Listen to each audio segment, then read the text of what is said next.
ঠাকুর, মা, স্বামীজি ও বিদ্যাদেবী মা সরস্বতীকে আমার সাষ্টাঙ্গ ভক্তিপূর্ণ প্রণাম। ডাক্তার সর্বপল্লী রাধাকৃষ্ণন, যার জন্মদিনে আমরা সকলে মিলিত হয়েছি, তাকেও আমার শ্রদ্ধা প্রণতি। সর্বকালে শিক্ষাবিদ আচার্যগণ, এদেরকেও আমি আভূমি শ্রদ্ধা প্রণাম জানাই। আজকের এই পূর্ণ অনুষ্ঠানে আসতে পেরে আমি অত্যন্ত আনন্দিত, গর্বিত। এই অনুষ্ঠানের আমন্ত্রণ পেয়ে ভাবছিলাম যেতে পারবো কি পারবো না, কারণ আগে থেকেই কথা দেওয়া ছিল। পূজনীয় লোকোত্তরানন্দজি মহারাজ আমাদের বড় মাসে আসার কথা ছিল, কিন্তু শারীরিক কারণে তিনি আসতে পারলেন না, তাই তিনি আদেশ করলেন। যা হোক, এই অনুষ্ঠানে আজকের আমাদের প্রধান শিক্ষক স্বামী কল্যাণানন্দজি মহারাজ, ছাত্রাবাস অধীক্ষক স্বামী চিৎস্বরূপানন্দজি, সঙ্গে আছেন শ্রী মনসানন্দজি ব্রহ্মচারী সুভাষিস, আমাদের প্রাক্তন শিক্ষক মণ্ডলী, বর্তমান শিক্ষকগণ, বিদ্যালয়ের কর্মীগণ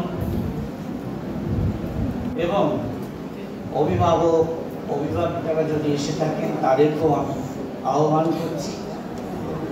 সর্বোপরি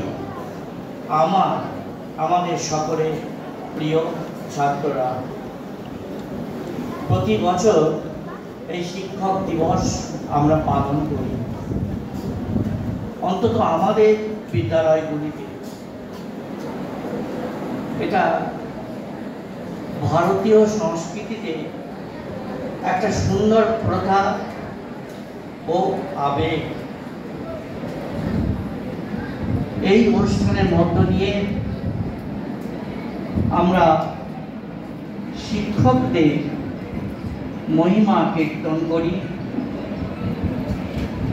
তারা যে কর্তব্যনিষ্ঠ, জীবনব্রত, দায়বদ্ধতা এবং প্রেরণার জন্যে আজকে সমাজ এখানে এসে পৌঁছেছে, এটা মনে রাখতে হবে।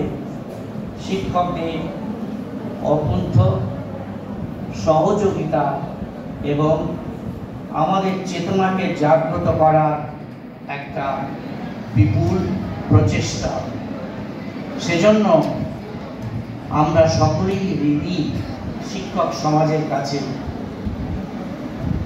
শাস্ত্র বলেন বহু ঋণের কথা, পিতৃঋণ, মাতৃঋণ, দেবঋণ, নৃঋণ।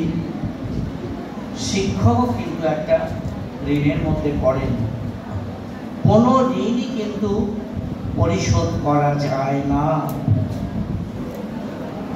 অথচ আবহমান কাল থেকে যায় না বলেই আমরা বিশেষ বিশেষ দিন তিথিতে এভাবেই তাদেরকে শ্রদ্ধা, সম্মান, আমাদের আন্তরিক কৃতজ্ঞতা জানিয়ে থাকি। এটি একটি কিন্তু বড় কর্তব্য আমাদের, শুধু প্রথা নয়, একটা আন্তরিক আবেগ। দরদি শিক্ষক ছাত্রের যে স্বপ্ন থাকে, তার অন্তর্নিহিত শক্তি থাকে, তার ভেতরে যে বিশিষ্ট গুণাবলীগুলি থাকে, সেগুলি যাতে যথাসময়ে প্রস্ফুটিত হয়ে ওঠে, সে কর্তব্য তিনি করেন। ভাবতে অবাক লাগে জীবনে চলার পথে আমরা যখন যেখানে পৌঁছেছি, একটু যদি পেছনে তাকাই,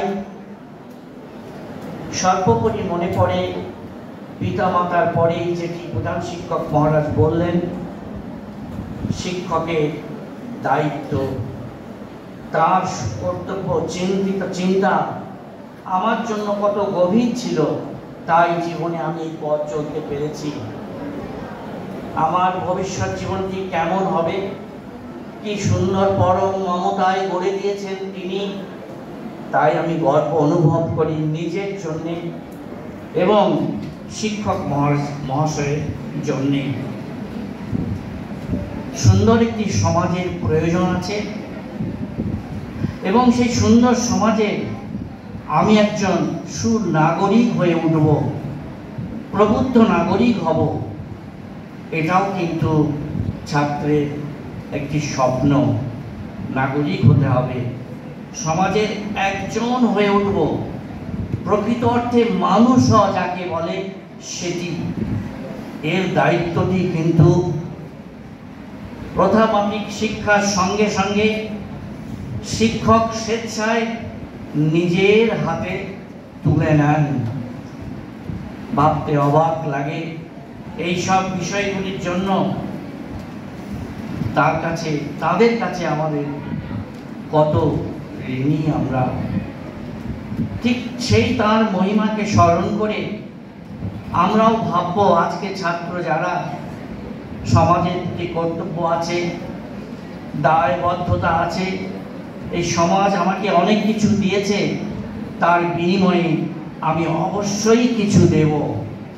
ঋণ পরিশোধ নয়, আমি পূর্বেই বলেছি, কিন্তু আমি প্রচেষ্টা করব আন্তরিক, তবেই আমার জীবন সফল হবে এবং আমার জীবন আনন্দময় হবে।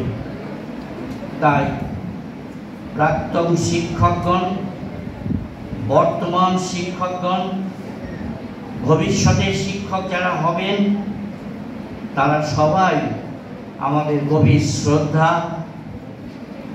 আমাদের প্রণামের যোগ্যতা তারা রাখেন, সম্মানের অশেষ পাত্র। আমরা তাদের কাছে চির ঋণী, তারা কিন্তু নমস্য।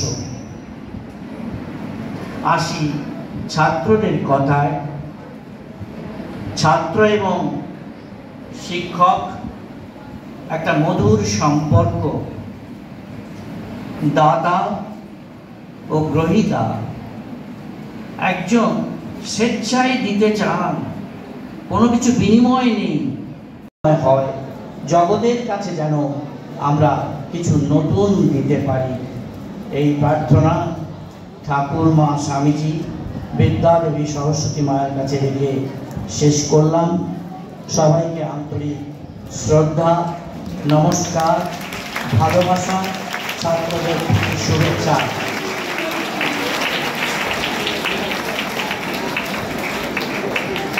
প্রধান শিক্ষক মহারাজ বলেছেন, কুন্তলবাবু স্মরণ করে দিয়েছেন, সভাপতির ভাষণ শেষ হওয়া উচিত তাই, কিন্তু কিছু কর্তব্য এমন থাকে যা দূরে রাখা যায় না, সময় মতো করতে হয়। আজকের এই প্রাণস্পর্শী মনোজ্ঞ অনুষ্ঠান ছেড়ে যেতে সত্যি কষ্ট হচ্ছে, তবু আমাকে যেতে হবে, যাব। তোমাদের রইল আমার প্রাণ ভরা শুভেচ্ছা, আশীর্বাদ, ভালোবাসা। নমস্কার।